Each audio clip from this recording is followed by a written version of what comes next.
মানুষ যখন একা থাকে তখন সে নিজের থেকে তার প্রিয় মানুষের কথা বেশি চিন্তা করে। জীবনের মানে সেদিন বুঝবে যেদিন সময় আর পরিস্থিতি একসাথে আঘাত করবে। আজকাল মানুষ প্রশংসা করে লোভে আর সমালোচনা করে ক্ষোভে। সে ভালোবাসা ভালোবাসাই নয়, যা বিকল্পজন পেলেই বদলে যায়। পানি ছাড়া গাছ যেমন বড় হয় না, আঘাত ছাড়া মানুষ তেমন শক্তিশালী হয় না। ঠকিয়ে ক্ষণিকের সুখ নিশ্চিত করা যায়, তবে চিরকাল ভালো থাকা যায় না। ধৈর্য কখনো জীবন্ত প্রাণকে ঠকায় না, বরং উত্তম সময়ে শ্রেষ্ঠতম উপহার দেয়। একবার একা হয়ে দেখো, পৃথিবীতে কেউ কারো নয়।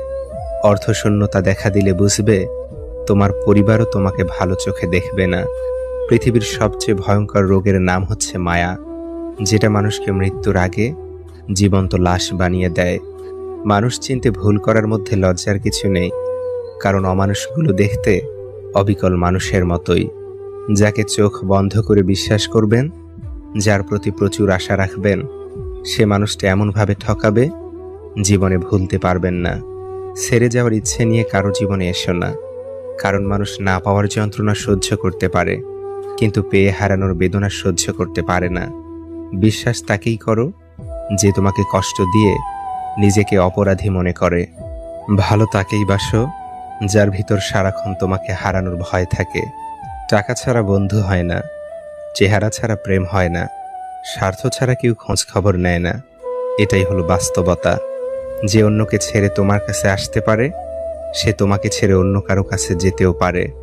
ভালো থাকার জন্য না, ভালো রাখার জন্য কাউকে ভালোবাসা উচিত, কারণ অন্যকে ভালো রাখার মাঝেও নিজেকে ভালো রাখা যায়, সুখে থাকা যায়। সবাই তোমাকে কষ্ট দেবে, তোমাকে শুধু এমন একজনকে খুঁজে নিতে হবে যার দেয়া কষ্ট তুমি সহ্য করতে পারবে। মানুষ তার নিজের মনে আঘাত না পাওয়া পর্যন্ত বদলাতে পারে না। যে যত বেশি আঘাত পায়, সে তত বেশি বদলায়। যদি দূরত্বটা হয় আকাশ পরিমাণ, তবুও তোমার এক হাসিতে ভেঙে যাবে আমার শত অভিমান। বই হচ্ছে শ্রেষ্ঠ আত্মীয়, যার সঙ্গে কোনোদিন ঝগড়া হয় না, কোনোদিন মনোমালিন্য হয় না। সম্পত্তি দেখে সম্পর্ক আর সৌন্দর্য দেখে ভালোবাসা কখনো স্থায়ী হয় না। কিছু মানুষের অভিনয় বুঝতে না পারার জন্য জীবনে অনেক বড় মাসুল দিতে হয়। দানে কখনো ধন কমে না, ক্ষমায় কখনো ক্ষমতা কমে না, নম্রতায় কখনো মর্যাদা কমে না।